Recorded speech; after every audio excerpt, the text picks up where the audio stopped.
असलामुअलैकुम। Good morning सोहणियो, good morning. लो भी सोहणियो देख लवो, अल्हम्दुलिल्लाह अज बड़ा सोहना दिन निकलिया है। धुप वाला दिन, धुप निकली है, हवा ठंडी हैगी है, पर है कि अज धुप निकल आई है तो बड़ा जिंदगी का एहसास हो रहा वे कि हल्की हल्की निग जी आ रही है, ठंडी हवा का झोंका ते नाल उपरों सेक, ते बड़ा अच्छा कॉम्बीनेशन है भाई गर्म और सर्द का। तो बड़ा अच्छा दिन है। तो असी भी फिर अज ज़रा अच्छे अच्छे मूड में हाँ, धुप तो तुहाडे मूड तो भी बड़ा असर पाती है। तो असी जी कहते ने हुण अपना कामकाज भी शुरू करांगे। रात भर तो रहा जड़ा जी टैंपरेचर -1 सी और हीटिंग भी चलती रही सब कुछ। और सुबह उठे हाँ, हुण मैनूं इस टाइम टैंपरेचर का पता नहीं है की है, लेकिन रात का खासा डाउन सी, पर है कि हुण देख बड़ी अच्छी धुप निकली है। तो असी दिन का आगाज़ कर रहे हैं एक अच्छे अच्छे तरीके दे नाल। चलो भी देख लवो, सोहना सोहना दिन, धुप निकली होवे, छां होवे, बदल होण, बरसात होण, कुछ भी होवे, पर बई औरतां ने तो रोटी हांडी करनी करनी है ना। ਉਹਦੇ ਵਿੱਚ ਤਾਂ ਕੋਈ ਨਾ ਰਿਆਇਤ ਹੈ ਨਾ ਕੁਛ, ਅੱਲਾ ਨੇ ਢਿੱਡ ਐਸਾ ਨਾਲ ਲਾਇਆ ਵੇ ਕਿ ਸਾਰੇ ਕੰਮ ਕਰਨੇ ਹੀ ਕਰਨੇ ਨੇ। ਅਤੇ ਮੈਂ ਬਰਾਊਨ ਰਾਈਸ ਅੱਜ ਬਣਾ ਰਹੀ ਹਾਂ ਖੁਮਾਸ਼ ਵਾਸਤੇ। ਖੁਮਾਸ਼ ਨੂੰ ਅਚਾਨਕ ਜਨੂਨ ਉੱਠਿਆ ਕਿ ਮੈਂ ਆਪਣਾ ਵੇਟ ਘੱਟ ਕਰਨਾ ਵੇ। ਅੱਲਾ ਕਰੇ ਉਸ 'ਚ ਕਾਮਯਾਬ ਹੋ ਜਾਏ, ਕਿਉਂਕਿ ਉੱਥੇ लंडन रहिंदा रहा ना, तो उत्थे बाहर तो ही सारे खाना खाना फास्ट फूड ये वो, तो खासा तो वेट बढ़ गया वे। तो हुण उन्हें कहा कि बस हुण मैं 3 महीने लिए बिल्कुल जड़ा सिंपल डाइट ते जा रहा वा, तो मैंने ब्राउन राइस बना के दवो और दूसरे खाने इस समय फ्रूट चाट खावांगा, फ्रूट खावांगा। सैलड बनाना है, उहदे वास्ते गाजरां लैके आए सां राती, तो कल गाजरा लेके ऐसा कि सारा सैलड एक टाइम खावांगा, एक टाइम मैं फ्रूट चाट खावांगा, एक टाइम मैं राइस ब्राउन ते नाल कोई थोड़ा जिहा सालन खावांगा। इस तरह जी अज नवा पंगा पै गया। अगे मैं एक पेशेंट दे नाल सा कि बई उन्हां दे परहेज़ी पकड़ा है, ये करना वो करना है। हुण ख्वाश साहब ने नवा चक्कर छेड़ दिता है, लेकिन अच्छी गल है कि अगर वेट कंट्रोल च रवे ना तो बड़ी चंगी गल है, फिर वरना बड़े मसाइल हो जाते हैं। और मिठे का बहुत शौकीन है मेरे वंगर, ਇਹਦਾ भी वजन जड़ा ना फिर मिठा खाई जाता है, ਉਹਦੇ ਨਾਲ फिर ਇਹਦਾ वेट काफ़ी बढ़ गया। हुण कोशिश शुरू करन लगा। चलो जी, ਇਹ ਅਸੀਂ ਜਿਹੜੇ ना सौंफ लियाण भी कामयाब हो गए। नाहीद नूं मैं दिखा देनी है कदी गुड़ तो कदी सौंफ, तो सारे इंतज़ार ने गुड़ वाले चौलों के, असीं आप इंतज़ार विच आ। तो हुण बस वो किसी पासे गल लगदी नहीं पई सी, ते यह सौंफ मिल गई है। हुण अज तो मैं नहीं बना रही, अज तो मैं इन्हां नूं उहदे विच पावांगी। मैं मोटी इलायची खत्म हुई सी लैके आई हाँ, यह सारिया चीज़ां अज मैं डब्बियां शब्बियां पावांगी। मैं मसाले वाली कट के रखी है, कुछ मैं मसाला भी पीसना में। और अज पक रहे जी, की पक रहा देखो जी, ज़बरदस्त पाए पाए का सालन बन रहा वे और बड़ा अच्छा शोरबा। तो मैनू बड़ा बनाते थोड़ा अफसोस हो रहा, क्योंकि खुमाश लैके आए सी बड़े शौक के नाल है पाए। पिछली दफ़ा जो असीं गए सा ना ग्रॉसरी करन, उदों लैके आए सा असीं पाए, तो हुण असीं अज बनाने ने। लेकिन कहता नहीं भी मैं नहीं खाने, मेरे दिल नूं कुछ अजीब जिहा हो रहा, उछल कूद हो रही है दिल नूं। मैं क्या हाय अल्लाह, इन्ने मेरे बेटे नूं पसंद ने, पर ऐ वी क्यों नहीं खा सकेगा। वो कहता नहीं मैं नहीं खाना, तो कोई गल नहीं, वो कुछ असी होर बना देंगे ब्राउन राइस के नाल। तो मेरा लवे कि असी अज पाए बनाने ने, खासा लंबा काम है। तो लंबा इस सेंस में कि इनू ज़रा पकाना अच्छा पैंदा है कि ताकि दी अच्छी यखनी निकले। इत्थे 2 किस्म के पाए मिलते हैं, एक इस तरह जले हुए मिलते हैं कि जड़ा स्किन दे नाल और तो इन्हां दे बाल वाल जड़े ने साड़े होंदे ने उन्होंने, और एक होंदे ने बिल्कुल इस स्किन तो बगैर। तो असी तो स्किन वाले लैके आए कि थोड़ा थोड़ा गूदा होंदा है ना, तो फिर मज़ेदार लगता वे फिर खाना। तो नाल जी मैं अदरक कट्टना में, हरी मिर्च कट्टनी है, प्याज कट्टने ने, यह सारा खलारा मैं पा के रखिया। फिर मैं खुमाश वास्ते जड़ा ना फ्रूट चाट बना के थोड़ी जी रखांगी। तो अज तो मेरे किचन में धमालां पईयां होईयां ने धमालां पईयां ने किचन में कम दियां। तो इत्थे टमाटर भी असीं कट के रख लए ने। तो बस बई हुण असीं शुरू करन लगे हां अपना काम। तो यह छोटिया छोटिया जड़ियाँ थोड़िया जी पईयां सन मूलियां, यह भी मैं सैलड विच कट देवांगी।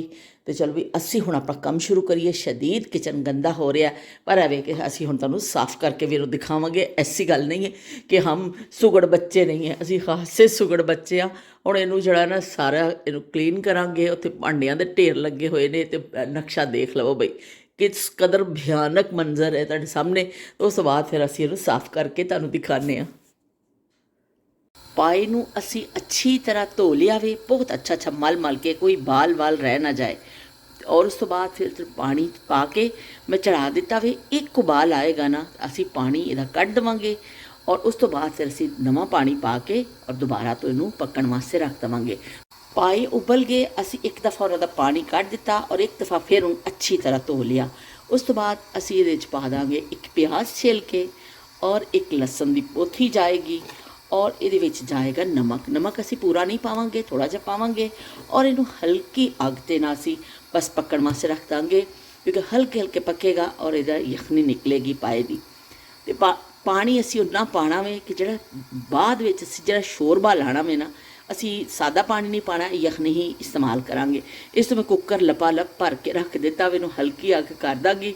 ਥੋੜ੍ਹਾ ਪਾਣੀ ਖੁਸ਼ਕ ਜਦੋਂ ਹੋ ਜਾਏਗਾ ਨਾ, ਫਿਰ ਮੈਂ ਇੱਕ ਅੱਧ ਪ੍ਰੈਸ਼ਰ ਇਹਨੂੰ ਲਗਵਾ ਦਾਂਗੀ। ਅਲਹਮਦੁਲਿਲਾ ਸਾਰੀ ਕਟਿੰਗ ਵਗੈਰਾ ਹੋ ਚੁੱਕੀ ਹੈ। ਦੇਖਣ ਨੂੰ ਥੋੜ੍ਹਾ ਜਿਹਾ ਸਮਾਨ ਲੱਗ ਰਿਹਾ ਕਿ ਮੈਂ ਫਰੂਟ ਚਾਟ ਬਣਾਈ ਹੈ ਖਮਾਸ਼ ਵਾਸਤੇ, ਇਹ ਸੈਲਡ ਬਣਾਇਆ ਹੈ, ਹਰਾ ਧਨੀਆ ਔਰ ਮਿਰਚਾਂ ਕੱਟੀਆਂ ਨੇ, ਅਦਰਕ ਕੱਟਿਆ, ਇਹ ਬਰਫੀ ਪਾ ਕੇ ਰੱਖੀ ਇਹਦੇ ਵਿੱਚ, ਕਿ ਮੈਂ ਫਰਿੱਜ ਵਿੱਚ ਰੱਖ ਦੇਣੀ, ਕਾਫੀ ਦਿਨ ਤੋਂ ਬਾਹਰ ਪਈ ਹੈ। ਅਤੇ ਫਿਰ ਹੁਣ ਇਹਦੇ ਫਰਿੱਜ 'ਚ ਜਾਣ ਦਾ ਟਾਈਮ ਹੈ ਕਿ ਆਹਿਸਤਾ ਆਹਿਸਤਾ ਖਾਂਦੇ ਰਹਾਂਗੇ।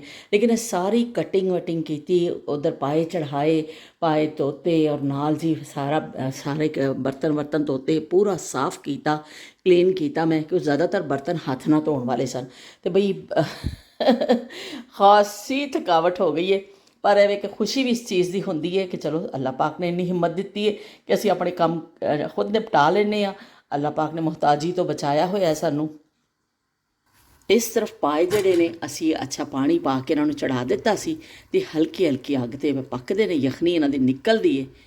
ਨਾਲ ਨਾਲ ਅਸੀਂ ਆਪਣੇ ਦੂਸਰੇ ਕਟਿੰਗ ਵਗੈਰਾ ਕਰ ਲਈਏ। ਪਾਇਆ ਮਸਾਲਾ ਜਿਹੜਾ ਨਾ ਅਸੀਂ ਲੈ ਕੇ ਆਏ ਸਾਂ, ਇਹਨੂੰ ਕੱਢ ਲਿਆ ਵੇ। ਵੈਸੇ ਘਰ ਦੇ ਨਮਕ ਮਿਰਚ ਹਲਦੀ ਉਹ ਪਾ ਕੇ ਵੀ ਬਣ ਜਾਂਦੇ ਨੇ, ਬਸ ਵੀ ਕਿ ਖੁਮਾਸ਼ ਦਾ ਇਸਰਾਰ ਸੀ ਕਿ ਨਹੀਂ ਤੁਸੀਂ ਪਾਇਆ ਮਸਾਲਾ ਲੈ ਲਓ, ਪਾ ਕੇ ਬਣਾਈਓ। ਮੈਂ ਕਿਹਾ ਚਲੋ ਠੀਕ ਹੈ, ਫਿਰ ਇਹ ਪਾ ਕੇ ਬਣਾ ਲੈਂਦੇ ਹਾਂ। ਵਰਨਾ ਕੋਈ ਐਸਾ ਨਹੀਂ ਹੈ ਕਿ ਜਦੋਂ ਮਸਾਲੇ ਨਹੀਂ ਆਉਂਦੇ ਸਨ ਅਤੇ ਉਦੋਂ ਨਾਯਾਬ ਜ਼ਮਾਨੇ ਸਨ, ਘਰਾਂ ਦੇ ਮਸਾਲੇ ਪਾ ਕੇ ਹੀ ਬਣਦੇ ਹੁੰਦੇ ਸਨ। ਮੈਂ ਬਹੁਤ ਘੱਟ ਇਸਤੇਮਾਲ ਕਰਨੀ ਆ ਇਸ ਤਰ੍ਹਾਂ ਪੈਕਟ ਵਾਲੇ ਮਸਾਲੇ, ਲੇਕਿਨ ਐਵੇਂ ਕਿ ਚਲੋ ਪਬਲਿਕ ਕੇ ਪੁਰਜ਼ੋਰ ਇਸਰਾਰ ਪਰ ਤਾਂ ਕੁਛ ਕਰਨਾ ਹੀ ਪੜਤਾ ਹੈ। ਅਤੇ ਥੋੜ੍ਹਾ ਜਿਹਾ ਮੈਂ ਆਪਣਾ ਵੀ ਦੇਸੀ ਇਹਦੇ ਵਿੱਚ ਟੱਚ ਦੇਵਾਂਗੀ। ਦੇਸੀ ਟੱਚ ਬਹੁਤ ਜ਼ਰੂਰੀ ਹੁੰਦਾ ਵੇ ਕਿ ਇਹਦੇ ਵਿੱਚ ਕਾਲੀ ਮਿਰਚ, ਕਾਲੀ ਮੋਟੀ ਜਿਹੜੀ ਹੁੰਦੀ ਹੈ ਇਲਾਇਚੀ, ਅਤੇ ਹਰੀ ਇਲਾਇਚੀ, ਅਤੇ ਕਾਲੀ ਮਿਰਚ, ਅਤੇ ਥੋੜ੍ਹੀ ਜਿਹੀ ਸੌਂਫ, ਮਸਾਲੇ ਨੂੰ ਮੈਂ ਪੀਸ ਲਿਆ। ਅਸੀਂ ਇਹਨੂੰ ਛਾਣ ਲਵਾਂਗੇ ਤਾਂ ਕਿ ਜਿਹੜਾ ਇਹਦੀ ਇਲਾਇਚੀ ਦਾ ਛਿਲਕਾ ਜਿਹਾ ਨਾ ਉਹ ਮੂੰਹ ਵਿੱਚ ਨਾ ਆਵੇ। ਬਰਤਨ ਵਿੱਚ ਅਸੀਂ ਪਾ ਦਿੱਤਾ ਜੀ ਆਇਲ, ਔਰ ਉਹਦੇ ਵਿੱਚ ਅਸੀਂ ਸ਼ਾਮਿਲ ਕਰ ਦਿੱਤੇ ਨੇ ਪਿਆਜ਼। ਪਿਆਜ਼ ਦੇ ਨਾਲ ਅਸੀਂ ਥੋੜ੍ਹਾ ਜਿਹਾ ਚੌਪ ਕੀਤਾ ਹੋਇਆ ਅਦਰਕ ਵੀ ਪਾ ਦੇਵਾਂਗੇ, ਔਰ ਇਹ ਦੋਨੋਂ ਚੀਜ਼ਾਂ ਅਸੀਂ ਪਾ ਕੇ ਭੁੰਨਦੇ ਜਾਵਾਂਗੇ। ਪਿਆਜ਼ ਨੂੰ ਥੋੜ੍ਹਾ ਜਿਹਾ ਅਸੀਂ ਗੋਲਡਨ ਕਲਰ ਕਰਾਂਗੇ ਤਾਂ ਕਿ ਉਹਦਾ ਕੱਚਾਪਨ ਖ਼ਤਮ ਹੋ ਜਾਏ, ਥੋੜ੍ਹਾ ਗੋਲਡਨ ਕਲਰ ਆ ਜਾਵੇ।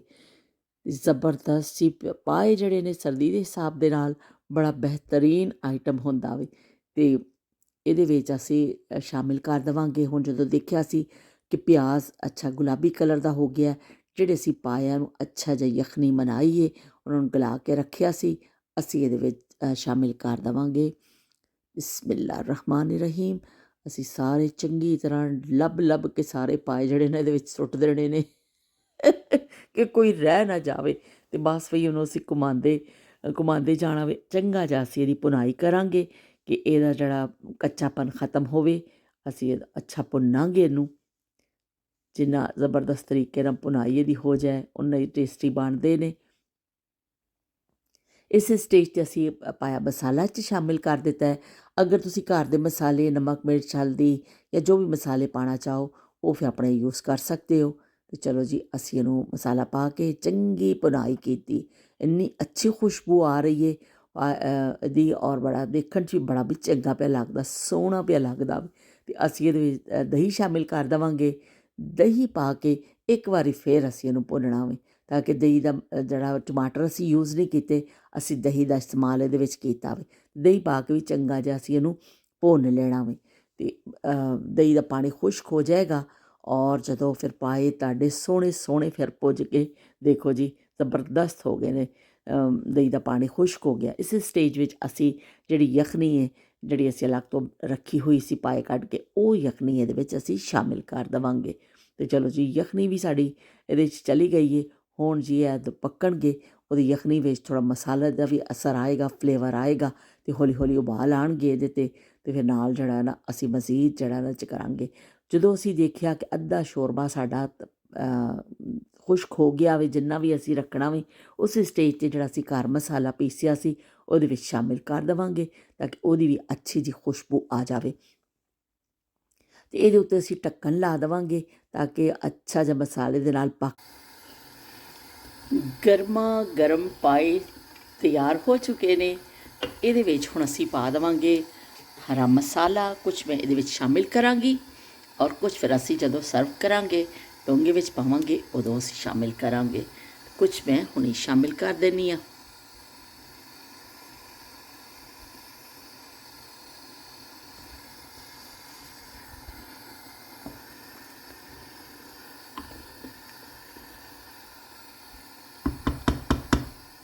ਚਲੋ ਜੀ, ਪਾਏ ਜ਼ਬਰਦਸਤ ਕਿਸਮ ਦੇ ਤਿਆਰ ਹੋ ਚੁੱਕੇ ਨੇ, ਖੁਸ਼ਬੂ ਬੜੀ ਅੱਛੀ ਆ ਰਹੀ ਹੈ। ਹੁਣ ਅਸੀਂ ਖਾਵਾਂਗੇ ਖਾਣਾ ਅਤੇ ਤੁਸੀਂ ਦੇਖ ਕੇ ਕਮੈਂਟ ਕਰਕੇ ਜ਼ਰੂਰ ਦੱਸਣਾ ਵੇ ਇਹ ਤੁਹਾਡੇ ਘਰ 'ਚ ਵੀ ਐਸੀ ਰੈਸਿਪੀ ਬਣਦੀ ਹੈ, ਇਹਦੇ ਨਜ਼ਦੀਕ ਤਰੀਨ ਹੈ ਜਾਂ ਤੁਹਾਡੀ ਕੋਈ ਰੈਸਿਪੀ ਚੇਂਜ ਹੈ। ਆਪਣੀ ਆਪਣੀ ਰੈਸਿਪੀ ਦੇ ਹਵਾਲੇ ਨਾਲ ਮੈਨੂੰ ਜ਼ਰੂਰ ਦੱਸਿਓ। ਗੁੱਡ ਮਾਰਨਿੰਗ ਸੋਹਣਿਓ, ਇੱਕ ਦਫਾ ਫਿਰ ਗੁੱਡ ਮਾਰਨਿੰਗ। ਸਵੇਰ ਦੇ ਕੰਮ ਕਾਜ ਨਿਪਟਾ ਕੇ ਤੇ ਹੁਣ ਨਹਾ ਕੇ ਆਏ ਹਾਂ। ਅੱਲਾ ਦੀ ਕਸਮ ਇੰਨੀ ਸਰਦੀ ਵੀ ਲੱਗਦੀ ਹੈ ਨਾ, ਪਰਵਾਲ ਇਸ ਤਰ੍ਹਾਂ ਹੀ ਮੈਂ ਥੋੜ੍ਹੇ ਪਿੱਛੇ ਬੰਨ੍ਹ ਲਏ ਨੇ ਅਤੇ ਮੈਂ ਕਿਹਾ ਚਲੋ ਥੋੜ੍ਹੇ ਜਿਹੇ ਸੁੱਕਣ ਅਤੇ ਫਿਰ ਅਸੀਂ ਇਹਨੂੰ ਕੁਛ ਲਪੇਟਦੇ ਹਾਂ, ਕੁਛ ਕਰਨੇ ਹਾਂ ਇਹਦੇ 'ਤੇ, ਕੁਛ ਟੋਪਾ ਛੋਪਾ ਚੜ੍ਹਾਉਂਦੇ ਹਾਂ ਇਹਦੇ ਉੱਤੇ। ਅਤੇ ਉਹ ਕੀ ਕਹਿੰਦੇ ਨੇ, ਅਗਰ ਗਿੱਲੇ ਵਾਲਾ ਤੁਸੀਂ ਕਰ ਲਵੋ ਨਾ ਤਾਂ ਫਿਰ ਬੜਾ ਮਸਲਾ ਹੋ ਜਾਂਦਾ, ਥੋੜ੍ਹੇ ਜਿਹੇ ਸੁੱਕਣ ਦਾ ਇੰਤਜ਼ਾਰ ਕਰ ਰਹੀ ਸਾਂ ਮੈਂ। ਅਤੇ ਅਸੀਂ ਨਹੀਂ ਕਰਕੇ ਆ ਗਏ ਅਤੇ ਅਸੀਂ ਕੀ ਕਹਿੰਦੇ ਨੂੰ ਬੈਠ ਕੇ ਤੁਹਾਡੀ ਵਿੱਚ ਇੱਕ ਸਾਡਾ ਜਿਹੜਾ ਹੋ ਗਿਆ ਸੀ, ਮੈਂ ਤੁਹਾਨੂੰ ਅੱਜ ਦੇ ਸੁਬਾਹ ਜਿਹੜਾ ਵਿਲਾਗ, ਅੱਜ ਬੇਵਕਤਾ ਵਿਲਾਗ ਲੱਗ ਗਿਆ। ਬੇਮੌਸਮੀ ਸਬਜ਼ੀਆਂ ਤੇ ਅਸੀਂ ਸੁਣੀਆਂ ਹੀ ਸਨ ਕਿ ਬੇਮੌਸਮੀ ਸਬਜ਼ੀਆਂ ਹੋ ਜਾਂਦੀਆਂ ਨੇ, ਇਹ ਬੇਮੌਸਮੀ ਵਿਲਾਗ ਵੀ ਆ ਗਿਆ ਤੁਹਾਡੇ ਲਈ। ਅਤੇ ਇਸ ਤਰ੍ਹਾਂ ਕੀ ਕਹਿੰਦੇ ਨੇ, ਉਹ ਮੈਂ ਫਿਰ ਨਾ ਲਾ ਦਿੱਤਾ, ਮੇਰਾ ਦਿਲ ਨਹੀਂ ਕੀਤਾ ਕਿ ਮੈਨੂੰ ਡਿਲੀਟ ਕਰਾਂ। ਅਤੇ ਉਹ ਕੱਲ੍ਹ ਐਡਿਟ 'ਚ ਜਿਹੜਾ ਮਸਲਾ ਚੱਲ ਰਿਹਾ ਸੀ, ਇਸ ਤਰ੍ਹਾਂ ਫਿਰ ਅਸੀਂ ਕੀ ਕਹਿੰਦੇ ਨੇ ਹੁਣ ਡਾਈਨੇ ਕਰਕੇ ਆ ਗਏ ਹਾਂ ਅਤੇ ਅਸੀਂ ਕੀ ਕਹਿੰਦੇ ਨੇ ਬੈਠੇ ਹਾਂ। ਠੰਡ ਲੱਗ ਰਹੀ ਹੈ ਸਾਨੂੰ, ਪਰ ਸਾਡੀਆਂ ਵੀ ਸ਼ੌਕੀਨੀਆਂ ਦੀ ਇੰਤਹਾ ਕੋਈ ਨਹੀਂ ਹੈ ਬਈ ਕਿ ਦਿਲ ਹੋਣਾ ਚਾਹੀਦਾ ਜਵਾਨ ਕਿ ਉਮਰਾਂ 'ਚ ਕੀ ਰੱਖਿਆ, ਦਿਲ ਹੋਣਾ ਚਾਹੀਦਾ ਜਵਾਨ ਉਮਰਾਂ 'ਚ ਕੀ ਰੱਖਿਆ। ਅਤੇ ਜੇ ਵੀ ਦਿਲ ਹੋਣਾ ਚਾਹੀਦਾ ਜਵਾਨ ਉਮਰਾਂ 'ਚ ਕੀ ਰੱਖਿਆ। ਅਤੇ ਚਲੋ ਜੀ ਅਸੀਂ ਫਟਾਫਟ ਆ ਜਾਂਦੇ ਹਾਂ ਤੁਹਾਡੇ ਕੌਮੈਂਟਸ ਦੀ ਤਰਫ, ਜਲਦੀ ਅਸੀਂ ਪੜ੍ਹ ਲਈਏ ਕੌਮੈਂਟਸ। अच्छा जी, ਅਸੀਂ ਸ਼ੁਰੂ ਕਰਨੇ, ਕਿੱਥੋਂ ਸ਼ੁਰੂ ਕਰੀਏ? कहाँ तक सुनोगे कहाँ तक सुनाओ। ਤੇ ਅਸੀਂ ਸੌਲਤ ਹੁਸੈਨ ਤੋਂ ਸ਼ੁਰੂ ਕਰਨੇ ਆ, ਜਿੱਥੋਂ ਸਾਡਾ ਸਿਲਸਿਲਾ ਮੁਨਕਤਾ ਹੋਇਆ ਸੀ। ਉਹਨਾਂ ਨੇ ਵੀ ਬੜੇ ਮੌਜੀ ਭੇਜੇ ਨੇ ਸੌਲਤ ਨੇ, ਬਹੁਤ ਸ਼ੁਕਰੀਆ ਸੌਲਤ ਤੁਹਾਡਾ। ਤੇ ਸ਼ਬੀਰ ਹੁਸੈਨ ਸਾਹਿਬ ਕਹਿੰਦੇ ਪਏ ਨੇ ਬਹੁਤ ਆਲਾ, ਮੂੰਗੀ ਮਸਰਾਂ ਦੀ ਦਾਲ, ਖਾਲੀ ਮਸਰਾਂ ਦੀ ਦਾਲ ਦਾ ਸੂਪ ਟਰਕਿਸ਼ ਲੋਕ ਬਣਾਉਂਦੇ ਨੇ, ਕਮਾਲ ਦਾ ਬਣਦਾ ਹੈ, ਜ਼ਬਰਦਸਤ। ਤੇ ਮੰਮੀ ਸੁਪਰ ਵੂਮਨ ਹੁੰਦੀ ਏ, ਸਾਰੀ ਕਿਸਮ ਦੇ ਖਾਣੇ ਬਣਾ ਲੈਂਦੀ ਏ। ਅੱਗੇ ਤੁਸੀਂ ਠੀਕ ਆਖਿਆ ਕਿ ਮੰਮੀ ਜਿਹੜੀ ਹੁੰਦੀ ਹੈ ਨਾ ਉਹ ਸੁਪਰ ਵੂਮਨ ਹੁੰਦੀ ਏ। ਤੇ ਉਹ ਸੁਪਰ ਵੂਮਨ ਜਿਹੜੀ ਹੈ ਬੜੀ ਬੜੀ ਕੀ ਕਹਿੰਦੇ ਨੇ, ਆਪਣੇ ਬੱਚਿਆਂ ਵਾਸਤੇ ਬਹੁਤ ਕੁਝ ਬਣਾਉਂਦੀ ਹੈ। ਉਹ ਜੋ ਚੀਜ਼ਾਂ ਉਹਨੇ ਕਦੀ ਜ਼ਿੰਦਗੀ 'ਚ ਨਹੀਂ ਬਣਾਈਆਂ ਹੁੰਦੀਆਂ, ਬੱਚੇ ਕਹਿੰਦੇ ਨੇ, ਫਿਰ ਉਹ ਵੀ ਬਣਾ ਕੇ ਦਿੰਦੀ, ਸਿੱਖ ਲੈਂਦੀ ਹੈ, ਕੋਸ਼ਿਸ਼ ਕਰਦੀ ਹੈ। ਪਰ ਇਹ ਵੇ ਕਿ ਸੁਪਰ ਵੂਮਨ ਹਾਰ ਨਹੀਂ ਮੰਨਦੀ, ਉਹ ਕਹਿੰਦੀ ਹੈ ਨਹੀਂ ਜੀ ਮੈਂ ਕਰ ਦੇਵਾਂਗੀ ਆਪਣੇ ਬੱਚਿਆਂ ਵਾਸਤੇ, ਜੋ ਉਹਨਾਂ ਨੂੰ ਪਸੰਦ ਹੈ ਨਾ ਉਹ ਕਰਕੇ ਦਿੰਦੀ ਮਾਂ। ਅਤੇ ਬਹੁਤ ਅੱਛੀ ਤੁਸੀਂ ਮਿਸਾਲ ਦਿੱਤੀ ਕਿ ਮੰਮੀ ਜਿਹੜੀ ਹੈ ਸੁਪਰ ਵੂਮਨ ਹੁੰਦੀ ਹੈ। ਅਤੇ ਬਹੁਤ ਸ਼ੁਕਰੀਆ ਸ਼ਬੀਰ ਹੁਸੈਨ ਸਾਹਿਬ ਤੁਹਾਡਾ ਕਮੈਂਟ ਦਾ। ਔਰ ਤੁਸੀਂ ਕੀ ਕਹਿੰਦੇ ਨੇ ਕਿਹਾ ਕਿ ਜਿਹੜੀ ਮਸਰਾਂ ਦੀ ਦਾਲ ਦਾ ਸੂਪ ਬਣਦਾ ਟਰਕਿਸ਼ ਲੋਕ ਬਣਾਉਂਦੇ ਨੇ, ਮੈਂ ਤਾਂ ਖੈਰ ਕਦੀ ਨਹੀਂ ਪੀਤਾ ਹੈ, ਲੇਕਿਨ ਯੂਸਫ ਵਾਲੇ ਇੱਕ 2-3 ਸਾਲ ਪਹਿਲੇ ਟਰਕੀ ਗਏ ਸਨ ਘੁੰਮਣ ਫਿਰਨ ਵਾਸਤੇ, ਉੱਥੇ ਉਹਨਾਂ ਨੂੰ ਦੱਸਿਆ ਸੀ ਕਿ ਉਹਨਾਂ ਨੇ ਪੀਤਾ ਸੀ, ਸੂਪ ਦਿੰਦੇ ਨੇ, ਖਾਣਾ ਕੋਈ ਵੀ ਲਵੋ ਨਾ ਦੇ ਨਾਲ ਦਾਲ ਦਾ ਸੂਪ ਆਉਂਦਾ ਵੇ, ਬਹੁਤ ਟੇਸਟੀ ਹੁੰਦਾ ਵੇ। ਸ਼ਾਇਦ ਤੁਸੀਂ ਉਹਦੀ ਹੀ ਗੱਲ ਕਰ ਰਹੇ ਹੋਵੋਗੇ। ਬਹਰਹਾਲ ਮੈਂ ਕਦੀ ਇਤਫਾਕ ਹੈ ਕਿ ਅਸੀਂ ਕਦੀ ਉਹ ਜਿਹਾ ਸੂਪ ਸ਼ੂਪ ਕੋਈ ਪੀਤਾ ਹੀ ਨਹੀਂ ਹੈ। ਹੁਣ ਮੰਮੀ ਇਸ ਪਾਸੇ ਲੱਗ ਪਏਗੀ कि अब ये ट्राई करके देखेगी ये कैसा होता है। ਤੇ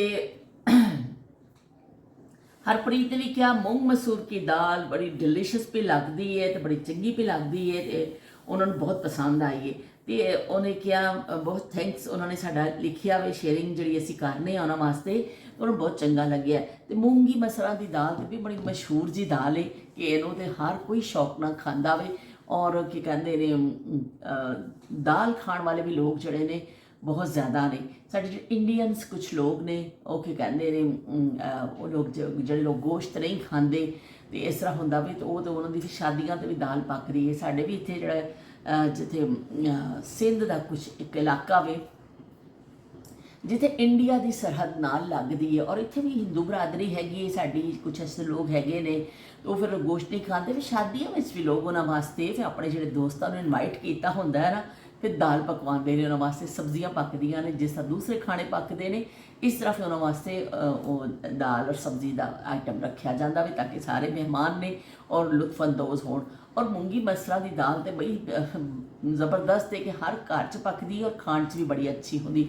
ਮੂੰਗ ਦੀ ਦਾਲ ਦੇ ਹਵਾਲੇ ਦੇ ਨਾਲ ਮੈਂ ਦੱਸਾਂ ਤੁਹਾਨੂੰ ਕਿ ਮੇਰੇ ਹਸਬੈਂਡ ਦਾ ਜਦੋਂ ਆਪਰੇਸ਼ਨ ਹੋਇਆ ਸੀ ਨਾ, ਉਦੋਂ ਕਿਸੇ ਨੇ ਦੱਸਿਆ ਸੀ ਕਿ ਦਿਲ ਵਾਸਤੇ ਬੜੀ ਅੱਛੀ ਹੁੰਦੀ ਹੈ ਤੇ ਅਸੀਂ ਫਿਰ ਬੜਾ ਅਰਸਾ ਉਹਨਾਂ ਨੇ ਪਕਾ ਕੇ ਖਾਧੀ ਤੇ ਹੁਣ ਵੀ। ਔਰ ਮੂੰਗੀ ਦੀ ਦਾਲ ਦੀ ਖਿਚੜੀ ਉਹ ਪਤਲੀ ਵਾਲੀ, ਸ਼ਾਇਦ ਤੁਸੀਂ ਕਦੀ ਖਾਧੀ ਹੋਵੇ ਪਤਲੀ ਵਾਲੀ ਖਿਚੜੀ, ਇੰਨੀ ਜ਼ਬਰਦਸਤ ਬਣਦੀ ਹੈ। ਮੈਂ ਕਦੀ ਤੁਹਾਡੇ ਨਾਲ ਵੀ ਸ਼ੇਅਰ ਕਰਾਂਗੀ, ਉਹ 'ਚ ਕੋਈ ਰੈਸਪੀ ਤਾਂ ਹੈ ਹੀ ਨਹੀਂ ਹੈ ਨਾ, ਬਸ ਚੌਲ ਪਾ ਲਓ ਤੇ ਮੂੰਗੀ ਦੀ ਦਾਲ ਤੇ ਉੱਤੇ ਪੈਣਾ ਦੇਸੀ ਘਿਓ ਤੇ ਇੰਨੀ ਜ਼ਬਰਦਸਤ ਦਾਲ ਬਣਦੀ ਖਿਚੜੀ ਬਣਦੀ ਹੈ ਨਾ ਮੂੰਗੀ ਦੀ ਦਾਲ ਦੀ। ਇਸ ਤਰ੍ਹਾਂ ਦਾਲਾਂ ਦੇ ਤੇ ਬੇਇੰਤਹਾ ਰੈਸਪੀਜ਼ ਨੇ ਦਾਲਾਂ ਦੀਆਂ। ਅਸੀਂ ਜਦੋਂ ਪਿਛਲੇ ਸਾਲ ਗਏ ਆ ਅਸੀਂ ਲਾਲਾ ਮੂਸਾ ਦੀ ਦਾਲ ਖਾਧੀ, ਓਏ ਹੋਏ ਮੀਆਂ ਜੀ ਦੇ ਹੋਟਲ ਦੀ, ਓਏ ਰੱਬਾ ਭੁੱਲ ਨਹੀਂ ਸਕਦੀ ਉਸ ਦਾਲ ਨੂੰ। ਤੇ ਉਹ ਇੰਨੀ ਜ਼ਬਰਦਸਤ ਦਾਲ ਸੀ ਕਿ ਅਸੀਂ ਵੈਸੇ ਰੁਕੇ ਸਿਰਫ ਆਇਮਾ ਵਾਸਤੇ ਸਾ ਥੋੜ੍ਹੀ ਦੇਰ ਨਾ ਕਿ ਅਸੀਂ ਰੁਕ ਜਾਈਏ, ਉਹਨੇ ਕੋਈ ਅਸੀਂ ਵੀ ਕੋਈ ਵਾਸ਼ਰੂਮ ਵਗੈਰਾ ਯੂਜ਼ ਕਰਨਾ ਸੀ ਔਰ ਉਹਨੇ ਵੀ ਕੁਝ ਖਾਣਾ ਸੀ ਤੇ ਅਸੀਂ ਤਾਂ ਨਾਸ਼ਤਾ ਵਾਸਤਾ ਖਾ ਕੇ ਡਟ ਕੇ ਉੱਥੋਂ ਨਿਕਲੇ ਸਾਰੇ। ਇੰਨਾ ਵੱਡਾ ਬਾਹਰ ਉਹਨਾਂ ਨੇ ਬੋਰਡ ਲਾਇਆ ਸੀ ਰੋਡ ਦੇ ਉੱਪਰ ਕਿ ਮੈਂ ਹੈਰਾਨ ਕਿ ਬਈ ਲਾਲਾ ਮੂਸਾ ਕੀ ਮਸ਼ਹੂਰ ਦਾਲ ਮੀਆਂ ਜੀ ਕੀ। ਤੇ ਮੈਂ ਕਿਹਾ ਵੀ ਇਹ ਪਤਾ ਨਹੀਂ ਇੰਨਾ ਵੱਡਾ ਬੋਰਡ ਹੈ ਤੇ ਚੰਗੀ ਹੋਣੀ ਹੈ ਦਾਲ। ਤੇ ਮੈਂ ਤੇ ਮੇਰੀ ਸਿਸਟਰ ਨੇ ਕਿਹਾ ਚਲੋ ਇੱਕ ਪਲੇਟ ਮੰਗਵਾਉਂਦੇ ਹਾਂ, ਅਸੀਂ ਟਰਾਈ ਕਰਦੇ ਹਾਂ। ਅਸੀਂ ਜਦੋਂ ਟਰਾਈ ਕੀਤੀ ਬਈ ਇੰਨੀ ਮਜ਼ੇਦਾਰ ਉਹ ਦਾਲ ਕੇ ਨਾਲ ਗਰਮ ਗਰਮ ਨਾਨ ਆਏ ਕਿ ਅਸੀਂ ਫਿਰ ਇੱਕ ਪਲੇਟ ਹੋਰ ਮੰਗਵਾਈ। ਬਹੁਤ ਜ਼ਬਰਦਸਤ ਦਾਲ ਦਾ ਆਪਣਾ ਹੀ ਜ਼ਾਇਕਾ ਹੈ ਕਿ ਦਾਲ ਚੰਗੀ ਬਣੀ ਹੋਵੇ ਤੁਸੀਂ ਚਮਚਿਆਂ ਨਾਲ ਖਾਓ। ਔਰ ਮੇਰੀ ਤਾਂ ਸ਼ੁਰੂ ਤੋਂ ਇੱਕ ਆਦਤ ਹੈ ਕਿ ਜਦੋਂ ਵੀ ਦਾਲ ਪੱਕਦੀ ਹੈ ਨਾ ਮੈਂ ਚਮਚ ਨਾਲ ਜ਼ਰੂਰ ਖਾਂਦੀ ਹਾਂ ਕਿ ਦਾਲ ਪੱਕ ਗਈ ਕਰ ਗਈ ਤੇ ਬਸ ਬਈ ਸਭ ਤੋਂ ਪਹਿਲਾਂ ਪਿਆਲੀ 'ਚ ਪਾ ਲਓ ਤੇ ਚਮਚ ਨਾਲ ਖਾ ਲਵੋ ਤੇ ਦਾਲ ਨਿੱਬੇ ਨਾਲ ਤੇ ਚਲੋ ਵੀ ਠੀਕ ਹੈ। ਬਹੁਤ ਸ਼ੁਕਰੀਆ ਨਸੀਮਾ ਨੂੰ ਵੀ, ਬਹੁਤ ਸ਼ਾਪਿੰਗ ਵੀ ਚੰਗੀ ਲੱਗੀ ਹੈ ਤੇ ਮੂੰਗ ਮਸੂਰ ਦੀ ਦਾਲ ਉਹਨਾਂ ਨੇ ਵੀ ਕਿਹਾ ਕਿ ਬੜੀ ਹੈਲਦੀ ਹੁੰਦੀ ਹੈ ਤੇ ਲੁੱਕ ਜਿਹੜੀ ਉਹਨਾਂ ਨੇ ਕਿਹਾ ਬੜੀ ਬਈ ਯਮੀ ਲੁਕਿੰਗ ਗੁੱਡ, ਤੁਸੀਂ ਅੱਛੀ ਕੁਕਿੰਗ ਕੀਤੀ ਹੈ ਬਈ, ਸਾਦੀ ਸਾਦੀ ਹਾਂਡੀ ਪੱਕਦੀ ਹੈ ਸਾਡੀ ਔਰ ਤੁਹਾਨੂੰ ਪਸੰਦ ਆ ਜਾਂਦੀ ਹੈ। ਬਹੁਤ ਸ਼ੁਕਰੀਆ। ਤੇ ਸ਼ਮਾ ਕਹਿੰਦੇ ਪਏ ਨੇ ਮੈਂਗੋਸ, ਉਹਨਾਂ ਨੇ ਕਿਹਾ ਵੀ ਮੇਰੇ ਬੜੇ ਫੇਵਰੇਟ ਫਰੂਟ ਹੈ ਮੈਂਗੋ ਤੇ ਬਸ ਬਈ ਬੈਸਟ ਫਰੂਟ ਜੇ ਤੇ ਉਹਨਾਂ ਨੂੰ ਬੜਾ ਪਸੰਦ ਹੈ ਮੈਂਗੋ। ਲੱਸੀ ਦੇ ਹਵਾਲੇ ਦੇ ਨਾਲ ਜੋ ਮੈਂਗੋ ਦੇਖ ਕੇ ਨਾ ਸ਼ਮਾ ਨੇ ਕਿਹਾ ਵੀ ਮੇਰੇ ਤਾਂ ਫੇਵਰੇਟ ਹੈ ਤੇ ਵਾਕਈ ਮੇਰਾ ਖਿਆਲ ਬਹੁਤ ਸਾਰੇ ਲੋਕਾਂ ਦਾ ਫੇਵਰੇਟ ਜਿਹੜਾ ਨਾ ਮੈਂਗੋ ਹੁੰਦਾ ਵੇ ਫਰੂਟ। ਤੇ ਆਂਦਾ ਤੇ ਸੀਜ਼ਨ ਦੇ ਹਿਸਾਬ ਨਾਲ ਹੀ ਉਹ ਤਦੇ ਨੂੰ ਕਿਹਾ ਜਾਂਦਾ ਹੈ ਫਲਾਂ ਦਾ ਬਾਦਸ਼ਾਹ। ਇਹਨੂੰ ਅੰਬ ਨੂੰ ਕਿਹਾ ਜਾਂਦਾ, ਹਾਲਾਂਕਿ ਬਹੁਤ ਸਾਰੇ ਫਲ ਨੇ ਲੇਕਿਨ ਬਾਦਸ਼ਾਹ ਜਿਹੜਾ ਹੋਵੇ ਨਾ ਉਹ ਇਹਨੂੰ ਕਿਹਾ ਜਾਂਦਾ ਫਲਾਂ ਦਾ ਕਿ ਜਿਹੜਾ ਮੈਂਗੋ ਵੇ ਤੇ ਮੈਂਗੋ ਨੂੰ ਹੀ ਕਿਹਾ ਜਾਂਦਾ ਵੇ। ਤੇ ਚਲੋ ਜੀ ਅਸੀਂ ਕੀ ਕਹਿੰਦੇ ਨੇ ਅੱਗੇ ਚੱਲਦੇ ਆ। ਤੇ ਸ਼ਬੀਰ ਹੁਸੈਨ ਸਾਹਿਬ ਕਹਿ ਰਹੇ ਨੇ ਮੈਂ ਵੀ ਸੁਣ ਹੀ ਰਿਹਾ ਸੀ ਵੇਖਿਆ ਨਹੀਂ, ਮੈਂਗੋ ਸ਼ੇਕ ਬਣਦਾ ਸੀ ਜਿਹੜੀ ਦਹੀਂ ਨਾਲ ਲੱਸੀ ਬਣਾ ਦਿੱਤਾ ਇਹ ਬੜਾ ਅੱਛਾ ਵੇ। ਦਾਲ ਜਿਹੜੀ ਨਿੱਬੇ ਨਾਲ, ਤੇ ਵੀ ਬਿਲਕੁਲ ਠੀਕ ਆਖਿਆ ਤੁਸੀਂ ਸ਼ਬੀਰ ਹੁਸੈਨ ਸਾਹਿਬ ਕਿ ਦਾਲ ਜਿਹੜੀ ਨਿੱਬੇ ਨਾਲ। ਤੇ ਮੈਂ ਵੀ ਸ਼ਬੀਰ ਹੁਸੈਨ ਸਾਹਿਬ ਇੱਥੇ ਹੀ ਆ ਕੇ ਮੈਂਗੋ ਲੱਸੀ ਪੀਤੀ। ਉੱਥੇ ਤੇ ਅਸੀਂ ਪਹਿਲੇ ਤਾਂ ਸਾਦੀ ਲੱਸੀ ਪੀਂਦੇ ਹੁੰਦੇ ਸਾਂ, ਫਿਰ ਅੱਗੇ ਜਾ ਕੇ ਜੂਸਰ ਬਲੈਂਡਰ ਜਦੋਂ ਆਏ ਉਦੋਂ ਫਿਰ ਲੋਕਾਂ ਨੇ ਮਿਲਕ ਸ਼ੇਕ ਬਣਾਉਣਾ ਸ਼ੁਰੂ ਕਰ ਦਿੱਤਾ। ਮੈਂ ਵੀ ਆਪਣੇ ਬੱਚਿਆਂ ਨੂੰ ਮਿਲਕ ਸ਼ੇਕ ਬਣਾ ਕੇ ਦਿੰਦੀ ਹੁੰਦੀ ਸਾਂ, ਬੜਾ ਪੀਂਦੇ ਸਨ ਇਸ ਤਰ੍ਹਾਂ, ਲੇਕਿਨ ਮਿਲਕ ਸ਼ੇਕ ਤੱਕ ਤੇ ਸੀ। ਉਸ ਤੋਂ ਬਾਅਦ ਇੱਥੇ ਅਸੀਂ ਆਏ ਨਾ ਤੇ ਫਿਰ ਪਤਾ ਚੱਲਿਆ ਮੈਂਗੋ ਲੱਸੀ ਬਣਦੀ ਹੈ। ਇੱਥੇ ਹੋਟਲਾਂ 'ਚ ਵੀ ਜਾਓ ਨਾ ਤੇ ਤੁਸੀਂ ਕਰੋ ਤਾਂ ਜ਼ਿਆਦਾਤਰ ਲੋਕ ਨਾਲ ਮੈਂਗੋ ਲੱਸੀ ਬਣਾਉਂਦੇ ਨੇ। ਕਿਸੇ ਵੀ ਰੈਸਟੋਰੈਂਟ 'ਚ ਚਲ ਜਾਓ ਮੈਂਗੋ ਲੱਸੀ ਤੁਹਾਨੂੰ ਮਿਲ ਜਾਂਦੀ ਹੈ। ਤੇ ਮੈਂ ਫਸਟ ਟਾਈਮ ਪੀਤੀ, ਮੇਰੇ ਵਾਸਤੇ ਬੜੀ ਹੈਰਾਨਗੀ ਵਾਲੀ ਗੱਲ ਸੀ। ਮੈਂ ਕਿਹਾ ਮੈਂਗੋ ਲੱਸੀ ਵੀ ਹੈਗੀ ਹੈ। ਤੇ ਬਹਿਰਹਾਲ ਫਿਰ ਉਹ ਬਾਹਰ ਤੇ ਕਦੀ ਨਹੀਂ ਇੰਨੀ ਮੈਂ ਪੀਤੀ, ਇੱਕ ਅੱਧ ਦਫਾ ਪੀਤੀ ਹੈ, ਲੇਕਿਨ ਐਵੇਂ ਕਿ ਘਰ ਫਿਰ ਜਦੋਂ ਸੀਜ਼ਨ ਹੁੰਦਾ ਵੇ ਅਸੀਂ ਜ਼ਰੂਰ ਬਣਾ ਕੇ ਪੀਂਦੇ ਹਾਂ ਮੈਂਗੋ ਲੱਸੀ। ਤੇ ਜਦੋਂ ਮੈਂ ਅਮਰੀਕਾ ਗਈ ਨਾ ਤੇ ਸੌਲਤ ਹੁਸੈਨ ਜਿਹੜੇ ਮੇਰੇ ਬਹਿਨੋਈ ਨੇ, ਉਹਨਾਂ ਨੇ ਮੈਨੂੰ ਫੜਾਈ ਪਾਕੋਲਾ ਲੱਸੀ। ਪਾਕੋਲਾ ਲੱਸੀ ਵੀ ਬੜੀ ਮਜ਼ੇਦਾਰ ਬਣਦੀ ਹੈ, ਉਹ ਵੀ ਉਹਨਾਂ ਨੇ ਮੈਨੂੰ ਟਰਾਈ ਕਰਾਈ, ਬੜੀ ਜ਼ਬਰਦਸਤ। ਤੇ ਫਿਰ ਪਾਕੋਲਾ ਲੱਸੀ ਤੇ ਫੰਟਾ ਲੱਸੀ, ਹੁਣ ਤੇ ਲੱਸੀ ਦੀਆਂ ਇੰਨੀਆਂ ਵੈਰਾਈਟੀਆਂ ਆ ਗਈਆਂ ਨੇ, ਇੰਨੇ ਕੁਛ ਜਿਹੜੀ ਸ਼ੈ ਪਾ ਕੇ ਬਸ ਮਧਾਣੀ ਚਲਾ ਦਵੋ ਤੇ ਉਹ ਲੱਸੀ ਤਿਆਰ ਹੋ ਜਾਂਦੀ ਜੇ। ਤੇ ਬਹੁਤ ਸ਼ੁਕਰੀਆ ਸ਼ਬੀਰ ਹੁਸੈਨ ਸਾਹਿਬ ਦੇ। ਇਸ ਤੋਂ ਕਹਿੰਦੀ ਹਾਂ ਕਿ ਤੁਸੀਂ ਜਿਹੜਾ ਕਮੈਂਟ ਕਰਦੇ ਹੋ ਨਾ, ਤੇ ਫਿਰ ਮੈਨੂੰ ਬੜਾ ਗੱਲਬਾਤ ਕਰਨ 'ਚ ਆਸਾਨੀ ਰਹਿੰਦੀ ਹੈ। ਤੇ ਮਜ਼ੇਦਾਰ ਮੂੰਗ ਮਸੂਰ ਦੀ ਦਾਲ, ਯੰਮੀ, ਤੇ ਮੂੰਗੀ ਮਸਰਾਂ ਦੀ ਦਾਲ, ਤੇ ਬਈ ਇਹਨਾਂ ਨੂੰ ਵੀ ਬੜੀ ਪਸੰਦ ਆ ਗਈ ਹੈ। ਤੇ ਬਹੁਤ ਸ਼ੁਕਰੀਆ, ਇਹਨਾਂ ਨੇ ਵੀ ਸਾਨੂੰ ਪੂਰੇ ਪੂਰੇ ਨੰਬਰ ਦੇ ਦਿੱਤੇ ਨੇ। ਬਹੁਤ ਸ਼ੁਕਰੀਆ ਇਹਨਾਂ ਤੁਹਾਡੀ ਮੁਹੱਬਤਾਂ ਦਾ। ਤੇ ਸੌਲਤ ਹੁਸੈਨ ਨੇ 3 ਘੰਟੇ ਪਹਿਲੇ ਜਿਹੜਾ ਫਿਰ ਸਾਡੇ ਵਲਾਗ ਨੂੰ ਜਿਹੜਾ ਸੀ ਗੈਰ ਮੁਤਵੱਕਾ ਵਲਾਗ ਜਿਹੜਾ ਸੀ ਸਾਡਾ, ਉਹਦੇ 'ਤੇ ਉਹਨਾਂ ਨੇ ਕਮੈਂਟ ਕੀਤਾ ਵੇ ਕਿ ਬਹੁਤ ਚੰਗਾ ਉਹਨਾਂ ਨੂੰ ਲੱਗਿਆ। ਤੇ ਬਹੁਤ ਸ਼ੁਕਰੀਆ ਸੌਲਤ, ਉਹਨਾਂ ਨੇ ਹੱਸਦੇ ਹੋਏ ਮੌਜੀ ਬਣਾ ਦਿੱਤਾ ਕਿ ਵੀ ਅੱਜ ਤਾਂ ਛੇਤੀ ਜਾਨ ਛੁੱਟ ਗਈ ਬਾਜੀ ਕੋਲੋਂ। ਤੇ ਬਾਕੀ ਇਸਮਾਈਲ ਬੇਗ ਸਾਹਿਬ, ਹੋ ਜੀ ਆਇਆਂ ਨੂੰ, ਬਿਸਮਿਲ੍ਲਾ ਕਰਾਂ ਵੀ ਇਸਮਾਈਲ ਬੇਗ ਸਾਹਿਬ, ਤੁਸੀਂ ਤਾਂ ਕਦੀ ਈਦ ਦਾ ਚੰਦ ਬਣ ਜਾਂਦੇ ਹੋ, ਤੇ ਅੱਗੇ ਪਤਾ ਨਹੀਂ ਕਿੰਨੇ ਕਿੰਨੇ ਅਰਸੇ ਬਾਅਦ ਨਜ਼ਰ ਆਉਂਦੇ ਹੋ ਤੁਸੀਂ। ਤਾਂ ਈਦ ਗਲੀ ਮੇ ਅੱਜ ਚੰਦ ਨਿਕਲਾ, ਤੇ ਅੱਜ ਵੀ ਕਦੀ ਕਦੀ ਤੁਸੀਂ ਆ ਜਾਂਦੇ ਹੁੰਦੇ ਹੋ, ਸਾਨੂੰ ਝਾਤੀ ਮਾਰ ਕੇ ਸਾਡੇ ਵਿਹੜੇ 'ਚ ਚਲੇ ਜਾਂਦੇ ਹੋ। ਤੇ ਬਹੁਤ ਸ਼ੁਕਰੀਆ ਜੀ ਤੁਹਾਡੀਆਂ ਮੁਹੱਬਤਾਂ ਦਾ। ਤੇ ਉਹਨਾਂ ਨੇ ਲਿਖਿਆ ਹੈ, ਇਸਮਾਈਲ ਬੇਗ ਸਾਹਿਬ ਦਾ ਬੜਾ ਦਿਲਚਸਪ ਕਮੈਂਟ ਹੁੰਦਾ ਵੇ। ਉਹਨਾਂ ਨੇ ਕਿਹਾ, ਬਚਪਨ ਵਿੱਚ ਮੇਰੇ ਕੱਪੜੇ ਝੂੰਗੇ ਵਿੱਚ ਹੀ ਬਣ ਜਾਂਦੇ ਸਨ, ਵੱਡੇ ਭੈਣ ਭਰਾਵਾਂ ਦੇ ਸੂਟਾਂ ਵਿੱਚੋਂ ਬਚੇ ਟੋਟਿਆਂ ਵਿੱਚ ਮੇਰਾ ਰੰਗ ਬਰੰਗਾ ਸੂਟ ਬਣ ਜਾਂਦਾ ਸੀ। ਤੇ ਬਿਲਕੁਲ ਠੀਕ ਆ ਕਿ ਤੁਸੀਂ ਇਸਮਾਈਲ ਬੇਗ ਸਾਹਿਬ ਕਿ ਇਸ ਤਰ੍ਹਾਂ ਹੀ ਝੂੰਗੇ ਵਿੱਚ ਹੀ ਨਾ ਬੱਚੇ ਫਿਰ ਹੋ ਜਾਂਦੇ ਹੁੰਦੇ ਸਨ ਕਿ ਇੱਧਰੋਂ ਪੀਸ ਬਚ ਗਿਆ, ਉੱਧਰੋਂ ਬਚ ਗਿਆ, ਕਿਸੇ ਦੀ ਫਰਾਕ ਬਣ ਗਈ, ਕਿਸੇ ਦੀ ਚੰਡੀ ਬਣਾ ਦਿੱਤੀ, ਕਿਸੇ ਦੀ ਸ਼ਰਟ ਬਣ ਗਈ, ਇਸ ਤਰ੍ਹਾਂ। ਔਰ ਮੁੰਡਿਆਂ ਨੂੰ ਵੀ ਰੰਗ ਬਰੰਗੇ ਕੱਪੜੇ ਪਾ ਦਿੱਤੇ ਜਾਂਦੇ ਸਨ। ਉਸ ਜ਼ਮਾਨੇ 'ਚ ਇਸ ਤਰ੍ਹਾਂ ਨਹੀਂ ਸੀ ਕਿ ਪਿੰਕ ਕਲਰ ਲੜਕੀਆਂ ਵਾਸਤੇ ਮਖਸੂਸ ਹੈ ਤੇ ਬਲੂ ਜਿਹੜਾ ਵੇ ਬॉय ਵਾਸਤੇ ਵੇ, ਤੇ ਬੜੇ ਬਈ ਸ਼ਸ਼ਕੇ ਅੱਜ ਕੱਲ੍ਹ ਤੇ ਫਲਾਣੀ ਚੀਜ਼ ਹੈ ਤੇ ਫਲਾ। ਉਸ ਜ਼ਮਾਨੇ 'ਚ ਕੋਈ ਨਹੀਂ, ਬਸ ਕੱਪੜਾ ਵੇ, ਟਨ ਟੱਪੜਾ ਟਕਣਾ ਵੇ, ਤੇ ਬਸ ਕੋਈ ਵੀ ਰੰਗ। ਮੁੰਡੇ ਵੀ ਰੰਗ ਬਰੰਗੀਆਂ ਮੁਸ਼ਟਾਂ ਪਾ ਕੇ ਫਿਰਦੇ ਹੁੰਦੇ ਸੀ। ਉਹ ਜੋ ਸ਼ੈ ਬਚ ਜਾਂਦੀ ਸੀ ਉਹ ਛੋਟੇ ਬੱਚੇ ਦਾ ਕੱਪੜਾ ਬਣ ਜਾਂਦਾ ਸੀ। ਬਿਲਕੁਲ ਤੁਸੀਂ ਠੀਕ ਆਖਿਆ ਕਿ ਬੱਚਿਆਂ ਵਾਫਰ ਮਿਕਦਾਰ 'ਚ ਹੁੰਦੇ ਸਨ। ਜੇ ਆਪਣੇ ਘਰ 'ਚ ਨਹੀਂ ਤੇ ਨਾਲ ਕੋਈ ਭੈਣਾਂ ਭਰਾਵਾਂ ਦਾ ਬੱਚਾ ਹੋਵੇ, ਉਹਨੂੰ ਸੀ ਕੇ ਲੋਕ ਦੇ ਦਿੰਦੇ ਸਨ ਕਿ ਲੋ ਵੀ ਥੋੜ੍ਹਾ ਜਿਹਾ ਕੱਪੜਾ ਬਚਿਆ ਆਵੇ ਤੇ ਤੁਸੀਂ ਵੀ ਗਣੀ ਸ਼ੋਸ਼ਾ ਕਰ ਲਓ। ਤੇ ਇਸ ਤਰ੍ਹਾਂ ਦੇ ਜ਼ਮਾਨੇ ਸਨ, ਸਾਦੇ ਸਾਦੇ। ਇਸ ਤਰ੍ਹਾਂ ਰੈਡੀਮੇਡ ਕੱਪੜੇ ਤਾਂ ਖੈਰ ਬਾਜ਼ਾਰਾਂ 'ਤੇ ਬਿਲਕੁਲ ਦਸਤਿਆਬ ਨਹੀਂ ਸਨ। ਮੇਰਾ ਨਹੀਂ ਖਿਆਲ ਕਿ ਅਸੀਂ ਜ਼ਿੰਦਗੀ 'ਚ ਕਦੀ ਬਚਪਨ ਵਿੱਚ ਛੋਟੇ ਹੁੰਦੇ ਅਸੀਂ ਕੋਈ ਰੈਡੀਮੇਡ ਕੱਪੜਾ ਪਾਇਆ ਹੋਵੇ। ਬਿਲਕੁਲ ਹਾਫਜ਼ਿਆਂ 'ਚ ਇੱਕ ਦਫਾ ਵੀ ਨਹੀਂ, ਸਿਵਾਏ ਲੰਡੇ ਦੇ ਸਵੈਟਰਾਂ ਦੇ। ਘਰ ਹੀ ਸਿਲਦੇ ਹੁੰਦੇ ਸਨ ਕਿ ਜਿਹੜੇ ਅੰਮੀ ਸੀਂਦੇ ਹੁੰਦੇ ਸਨ। ਤੇ ਬਾਕੀ ਉਸ ਤੋਂ ਇਲਾਵਾ ਬਈ ਬਾਹਰੋਂ ਜਿਹੜਾ ਸਰਦੀਆਂ ਦਾ ਆਉਂਦਾ ਸੀ, ਉਹ ਵੀ ਲੰਡੇ ਦੇ ਸਵੈਟਰ ਆ ਜਾਂਦੇ ਸਨ। ਲੇਕਿਨ ਰੈਡੀਮੇਡ ਕੱਪੜਾ ਜਿਹੜਾ ਵੇ ਨਾ ਅਸੀਂ ਕਦੇ ਨਹੀਂ ਪਾਇਆ ਬਚਪਨ ਵਿੱਚ, ਔਰ ਮੈਂ ਤੇ ਅੱਜ ਤੱਕ ਵੀ ਨਹੀਂ ਪਾਇਆ। ਅੱਜ ਤੱਕ ਤੋਂ ਮੁਰਾਦ ਹੈ ਕਿ ਜਿਹੜਾ ਸ਼ਲਵਾਰ ਕਮੀਜ਼, ਅੱਜ ਕੱਲ੍ਹ ਕੁੜਤੇ ਬੜੇ ਅੱਛੇ ਅੱਛੇ ਆ ਰਹੇ ਨੇ ਡਿਜ਼ਾਈਨਰਸ ਦੇ, ਤੇ ਬਹੁਤ ਅੱਛੇ ਰੈਡੀਮੇਡ ਕੱਪੜੇ ਮੁਖਤਲਿਫ ਬ੍ਰਾਂਡਸ। ਲੇਕਿਨ ਮੈਂ ਕਦੀ ਵੀ ਨਹੀਂ ਇਤਫਾਕ ਪਾਇਆ। ਮੈਂ ਇੱਕ ਅੱਧ ਦਫਾ ਸ਼ੁਰੂ 'ਚ ਲਿਆ, ਪਰ ਮੈਨੂੰ ਐਸਾ ਓਪਰਾ ਜਿਹਾ ਲੱਗਦਾ, ਐਸਾ ਲੱਗਦਾ ਮੈਂ ਕੁਛ ਹੋਰ ਹੀ ਪਾ ਲਿਆ। ਇਸ ਤੋਂ ਮੈਂ ਹੁਣ ਕਦੀ ਨਹੀਂ ਲੈਂਦੀ। ਮੈਂ ਹਮੇਸ਼ਾ ਕੱਪੜਾ ਲੈ ਕੇ ਸਿਲਵਾਨੀ ਆ, ਬਸ ਉਹ ਪਾਉਂਦੀ ਹਾਂ। ਮੈਂ ਦੂਸਰਿਆਂ ਨੂੰ ਪਾਏ ਦੇਖਦੀ ਹਾਂ, ਮੈਨੂੰ ਬੜੀ ਹਸਰਤ ਆਉਂਦੀ, ਮੈਨੂੰ ਬੜਾ ਚੰਗਾ ਵੀ ਲੱਗਦਾ ਵੇ। ਮੈਂ ਕਹਿੰਦੀ ਕਿੱਡਾ ਸੋਹਣਾ ਲੱਗਦਾ ਪਿਆ, ਫਲਾਣੀ ਕਿੱਡੀ ਸੋਹਣੀ ਵੀ ਲੱਗਦੀ ਹੈ। ਪਰ ਉਹ ਜਦੋਂ ਆਪਣੇ ਲਈ ਸੋਚਾਂ ਨਾ, ਫਿਰ ਮੈਨੂੰ ਨਹੀਂ ਚੰਗਾ ਲੱਗਦਾ। ਮੈਂ ਕਹਿੰਦੀ ਵੀ ਤੁਸੀਂ ਸੋਹਣੇ ਠੀਕ ਹੋ, ਅਸੀਂ ਇਸ ਤਰ੍ਹਾਂ ਹੀ ਗੁਜ਼ਾਰਾ ਕਰ ਲੈਂਦੇ ਹਾਂ।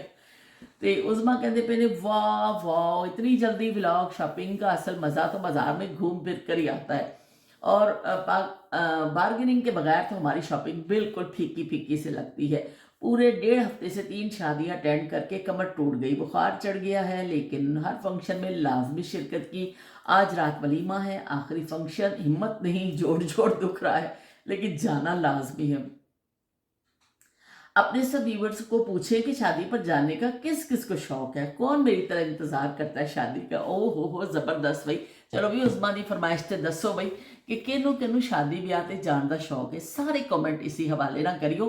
अच्छा वे इस तरह सानू गल करने का भी मौका मिलेगा, और दूसरा है कि फिर सारिਆਂ ਦੀ राय भी आ जाएगी ਇਹਦੇ ਵਿੱਚ कि शादी ਵਿਆਹ 'ਚ ਜਾਣ ਦਾ ਕਿਹਨੂੰ ਸ਼ੌਕ ਹੈ। ਛੇਤੀ ਛੇਤੀ ਦੱਸੋ ਕਿ ਕਿਹਨੂੰ ਸ਼ੌਕ ਹੁੰਦਾ ਹੈ। ਬਾਜ਼ ਲੋਕ ਸ਼ਾਦੀ ਵਿਆਹ 'ਤੇ ਕੋਈ ਇਨਵਾਈਟ ਹੁੰਦਾ ਵੇ ਤਾਂ ਬੜੀ ਮੁਸ਼ਕਲ ਜਾਂਦੇ ਤੇ ਹੈਗੇ ਨੇ, ਦੁਨੀਆਦਾਰੀ ਨਿਭਾਣੀ ਪੈਂਦੀ, ਪਰ ਸ਼ੌਕ ਕੋਈ ਨਹੀਂ ਹੁੰਦਾ। ਉਹ ਕਹਿੰਦੇ ਨੇ ਬਸ ਚਲੇ ਜਾਂਦੇ ਹਾਂ, ਕੀ ਦਾਵਤ ਆਈ ਹੈ।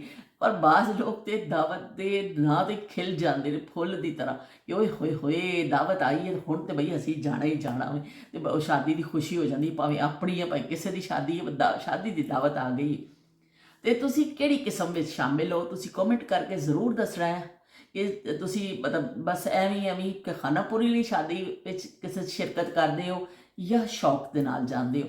ਮੈਂ ਤੇ ਜਿਹੜੇ ਆ ਸ਼ੌਕ ਦੇ ਨਾਲ ਜਾਂਦੀ ਹਾਂ। ਮੈਨੂੰ ਬੜਾ ਚੰਗਾ ਲੱਗਦਾ ਸ਼ਾਦੀਆਂ 'ਤੇ ਜਾਣਾ ਔਰ ਲੋਕਾਂ ਨਾਲ ਮਿਲਣਾ ਕਰਨਾ। ਪਰ ਇੱਥੇ ਕੋਈ ਇਤਫਾਕ ਹੈ, ਇੱਥੇ ਕੋਈ ਸ਼ਾਦੀ ਅਸੀਂ ਆਂਦੀ ਨਹੀਂ ਹੈ, ਅਸੀਂ ਇੰਤਜ਼ਾਰ ਕਰਦੇ ਰਹਿੰਦੇ ਹਾਂ।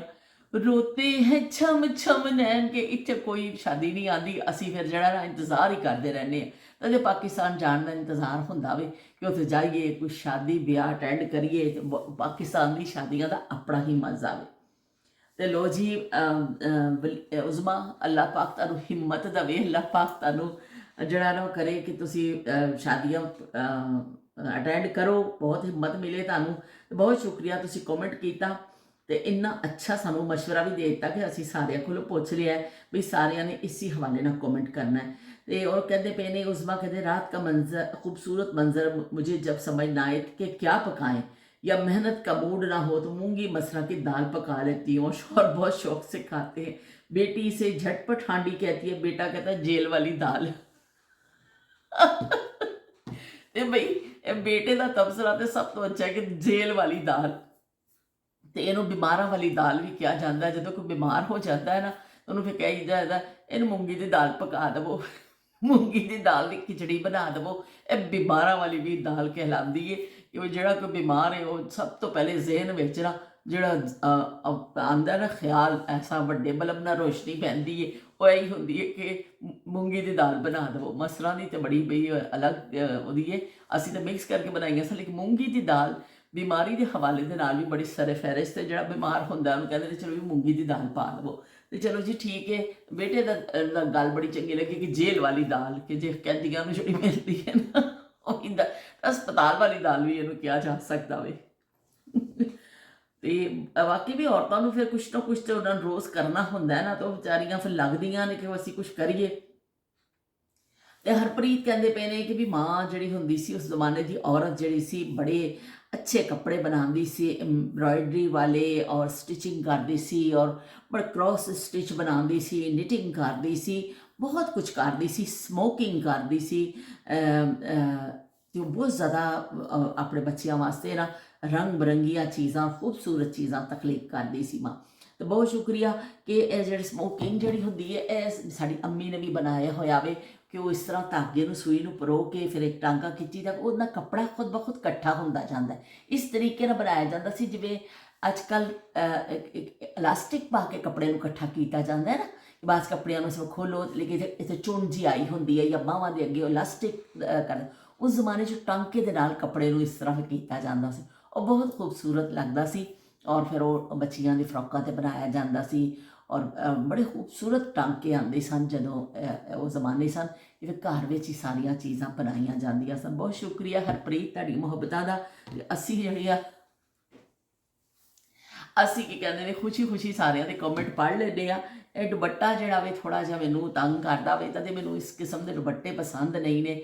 ਮੈਂ ਹੁਣ ਲੈ ਲੈਂਦੀ ਹਾਂ ਸੂਟ ਵੇਲੇ, ਉਸ ਤੋਂ ਬਾਅਦ ਮੈਂ ਹੁਣ ਇਹਤਿਆਤ ਕਰਨੀ ਆ ਕਿ ਇਸ ਤਰ੍ਹਾਂ ਦੇ ਨੈੱਟ ਦੇ ਦੁਪੱਟੇ, ਆਕੜੀ ਹੋਈ ਨੈੱਟ ਹੋ ਗਈ ਜਾਂ ਟਿਸ਼ੂ ਦੇ ਦੁਪੱਟੇ ਜਾਂ ਫਿਰ ਜਾਰਜਟ ਬਾਸ ਐਸੀ ਹੁੰਦੀ ਹੈ ਸਲਿਪਰੀ, ਉਹ ਮੈਨੂੰ ਪਸੰਦ ਨਹੀਂ ਕਿ ਉਹ ਸਿਰ 'ਤੇ ਖਲੋਂਦੇ ਹੀ ਨਹੀਂ ਨੇ। ਫਿਰ ਉਹ ਦੁਪੱਟੇ ਦਾ ਫਿਰ ਮਕਸਦ ਹੀ ਫਿਰ ਫੇਲ ਹੋ ਜਾਂਦਾ।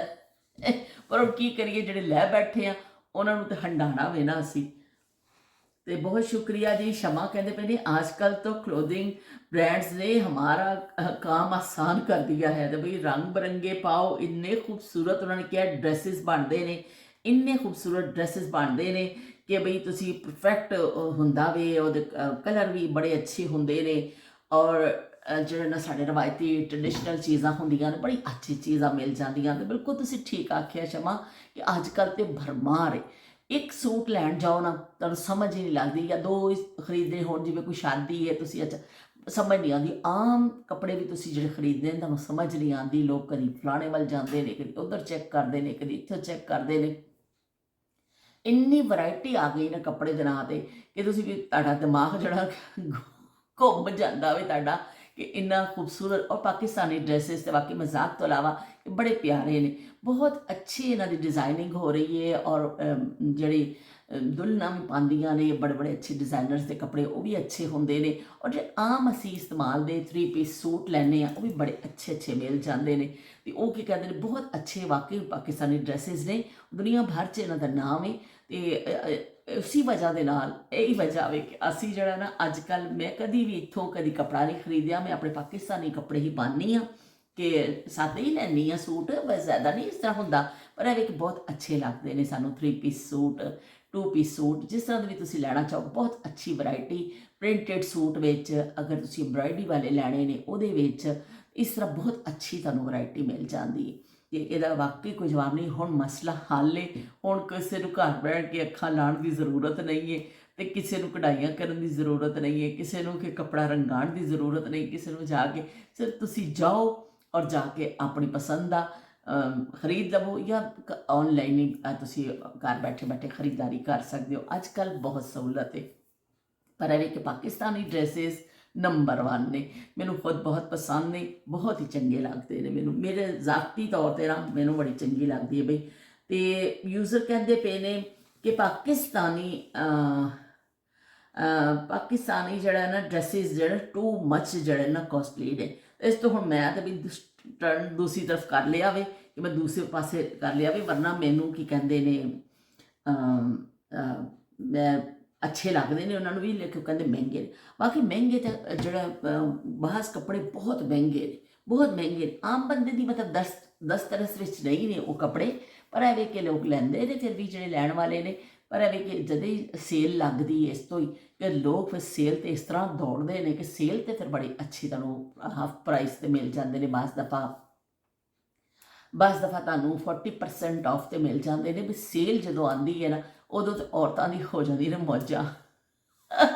ਅਸੀਂ ਸੇਲ ਦਾ ਇੰਤਜ਼ਾਰ ਕਰ ਰਹੇ ਹੁੰਦੇ ਹਾਂ ਕਿ ਜਿਵੇਂ ਕੋਈ ਸੇਲ ਲੱਗਦੀ ਹੈ, ਅਤੇ ਬਸ ਵੀ ਅਸੀਂ ਫਿਰ ਆਨਲਾਈਨ ਕਰ ਦਿੰਦੇ ਹਾਂ ਕਿ ਚਲੋ ਉੱਥੇ ਮੰਗਾ ਕੇ ਪਾਕਿਸਤਾਨ ਰੱਖ ਦਿੰਦੇ ਹਾਂ। ਫਿਰ ਜਦੋਂ ਜਾਂਦੇ ਹਾਂ ਫਿਰ ਸਵਾ ਲੈਂਦੇ ਹਾਂ। ਤੇ ਇਸ ਤਰ੍ਹਾਂ ਕਰਕੇ ਸੇਲ ਵਿੱਚ ਅੱਛੀ ਖਾਸੀ ਤੁਹਾਨੂੰ ਰਿਆਇਤ ਵੀ ਮਿਲ ਜਾਂਦੀ ਹੈ ਔਰ ਅੱਛਾ ਡਿਸਕਾਊਂਟ ਮਿਲ ਜਾਂਦਾ। ਪਰ ਇਹ ਵੀ ਕਿ ਪਾਕਿਸਤਾਨੀ ਡਰੈਸਿਸ ਜਾਂ ਕੋਈ ਡਰੈਸ ਨਹੀਂ, ਜਿਵੇਂ ਬਹੁਤ ਜ਼ਬਰਦਸਤ ਡਰੈਸ ਨੇ ਸਾਡੇ ਔਰ ਅੱਛੇ ਡਰੈਸਿਸ ਨੇ। ਲਿਬਾਸ ਕੋਈ ਵੀ ਹੋਵੇ, ਕੋਈ ਵੀ ਲਿਬਾਸ ਹੋਵੇ, ਤੁਸੀਂ ਮਹਿੰਗਾ ਪਾਓ, ਤੁਸੀਂ ਦਰਮਿਆਨਾ ਪਾਓ, ਤੁਸੀਂ ਕੋਈ ਵੀ ਪਾਓ, ਉਹ ਤੁਹਾਡੀ ਆਪਣੀ ਚੋਇਸ ਹੈ ਨਾ ਕਿ ਤੁਸੀਂ ਥੋੜਾ ਦਰਮਿਆਨਾ ਪਾ ਰਹੇ ਹੋ ਜਾਂ ਬਹੁਤ ਮਹਿੰਗਾ ਵਾਲਾ। ਅੱਲਾ ਪਾਕ ਨੇ ਅਗਰ ਤੁਹਾਨੂੰ ਤੌਫੀਕ ਦਿੱਤੀ ਬਹੁਤ ਮਹਿੰਗਾ, ਬਸ ਐਵੇਂ ਕਿ ਬਸ ਆਪਣੇ